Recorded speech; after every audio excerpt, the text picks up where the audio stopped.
Kui inimene hakkab vabanema oma egolugudest, see tähendab vajadusest kontrollida, tõestada end teistele või samastuda oma hirmude ja piirangutega, siis saab tema sisemine maailm lõpuks vaikseks ja selgeks. Ja just selles vaikuses ja sisemises vabaduses hakkavad ilmnema need soovid, mis pole ajendatud hirmust ega puuduse tundest, vaid armastusest, loovusest ja sisemisest kutsest. Su puhtad soovid on just need, mis ei põhine egol. Need pole seotud tunnustuse või staatuse ihalusega, vaid sellega, mis sind tõeliselt sütitab, toidab ja elustab. Kui saame ühendust nende soovidega, siis hakkab su suurim elu loomulikul viisil kuju võtma.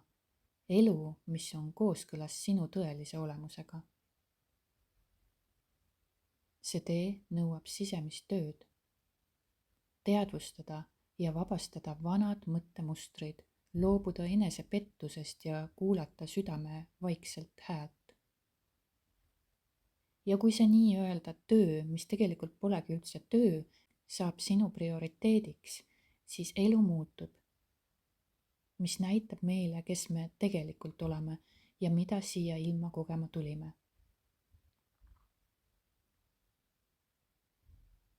Sellel teekonnal, kus toimub sinu identiteedi nihe piiratud isiksuselt piiritule olemusele, kus vana mina ehk ego harjumuspärane mina hakkab lagunema ja sa ei samastu enam vanade rollidega ega uskumustega, siis on täiesti loomulik kogeda ka segadust või tühjust. Ma ei tea enam, mida ma tahan. Aga sellega pole ka mitte midagi valesti, see on nagu hinge vahepeatus, sest sa tühjendad ennast egolugudest. See tühjus pole kaotus. See on puhas loomeruum. See on koht, kus vana on kadunud, aga uus pole veel täielikult välja joonistunud.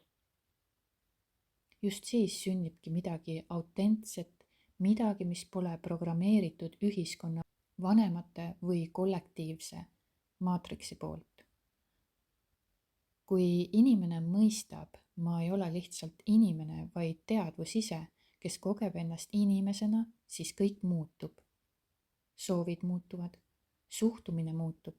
Sa ei tegutse enam vajadusest täita lünki, vaid soovist väljendada seda, kes sa juba oled. See ei pruugi olla mugav, aga see on tõeline taassünd. Ja iga hetk, kus sa valid mitte tagasi langeda vanasse, vaid jääda avatud uuele, on samm oma suurema olemuse poole.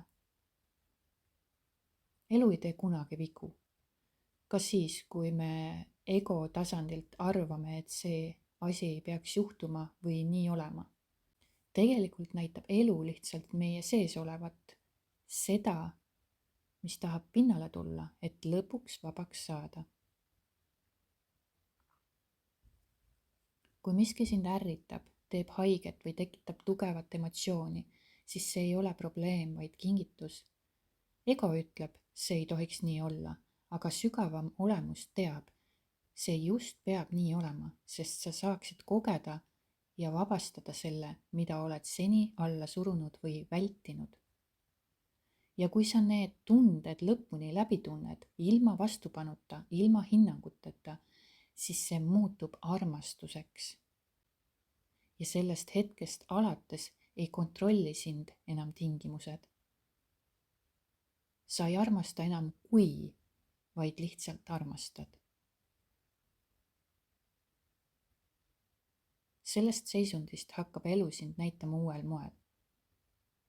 Sa ei vaja enam midagi, aga kõik tuleb.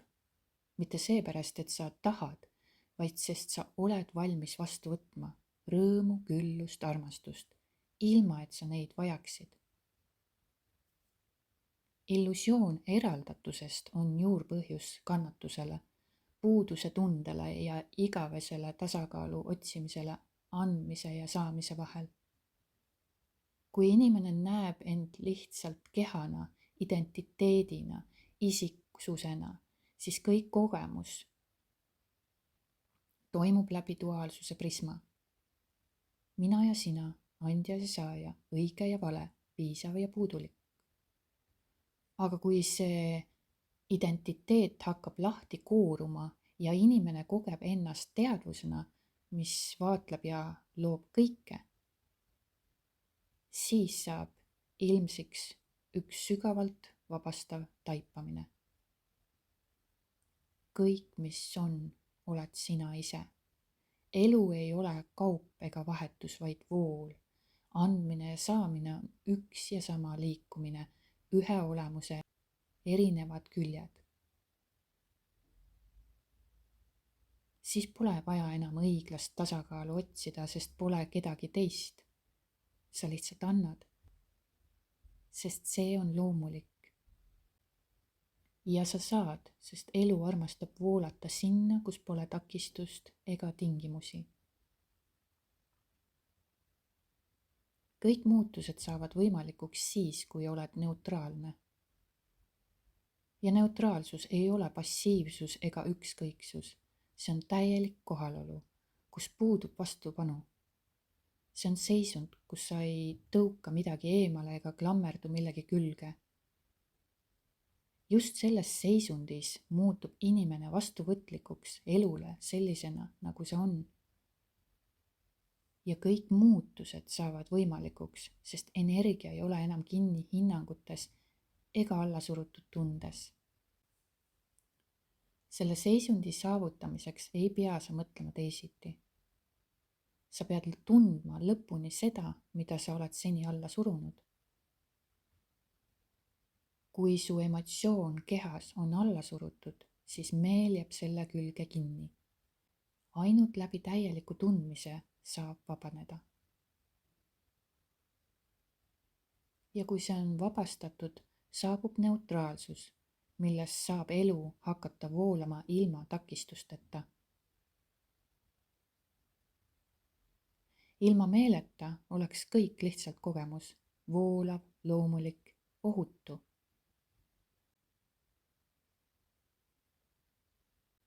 Sinu sisemine süsteem, keha närvisüsteem, teadvus töötab nagu emaplaat. Ta loeb pidevalt informatsiooni, võtab seda vastu, töötleb ja seedib ning vastavalt sellele muudab oma sagedust, avab uusi ühendusi ja uueneb. Kui uus info, mida sa vastu võtad, on kõrgemast sagedusest, siis see jõuab kõigepealt kehasse, tunnetusena, vibratsioonina, vaikse taipamisena. Aga meel ei pruugi veel osata seda kohe lahti tõlkida, sest see info ei ühildu sinu senise loogiliste mudelite ega uskumuste struktuuriga. Ja see on okei. See ei tähenda, et midagi oleks valesti. See tähendab, et su süsteem teeb uuendust. Meel on see, kes tahab mõista, aga keha teab. Meel küsib, mida see tähendab. Keha ütleb, tunne, ole, integreeri. Uus sagedus ei pruugigi kohe väljenduda mõistmises, aga ta muudab su rakendust, elu, enesetaju, valikud ja kogemuse. Kui sa lased kehal rahus töötada, siis mõistmine tuleb hiljem, loomulikult, ilma surumiseta. Sest keha saab aru enne, kui meel suudab tõlkida. Kõik mõtted ja tunded, mis sind piiravad, pingestavad või rahutuks teevad, tulevad egost. Ja need ei ole tõde. Need on vanad mustrid, kaitsed, ellujäämise mehhanismid. Tõde, päris tõde ei tee haiget, ei piira, ei võta rahu ära. Tõde on vaikus, kohalolu ja selgus. Kõik muu on müra.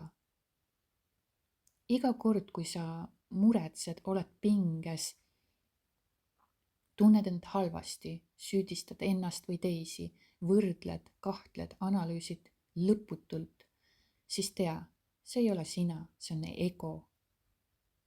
Ego räägib alati hirmust, kontrollist, piiratusest. Ta usub, et ta peab kogu aeg valvama, analüüsima ja ette nägema, et sa saaksid hakkama. Aga see ei ole tõde. See on ellujäämisprogramm. Päris tõde sinu kohta ei ole kunagi hirmutav, sest ta ei süüdista, ei suru, ei karista. Tõde on rahu, neutraalsus, vabadus, armastus, kohalolu. Ja kui su mõte või tunne võtab sult rahu, siis see ei ole tõde. See on ego mõte, mida sa oled pidanud reaalsuseks. Kui su mõte tekitab hirmu, siis see on ego. Kui su tunne toob ärevuse või kahtluse, siis see on ego.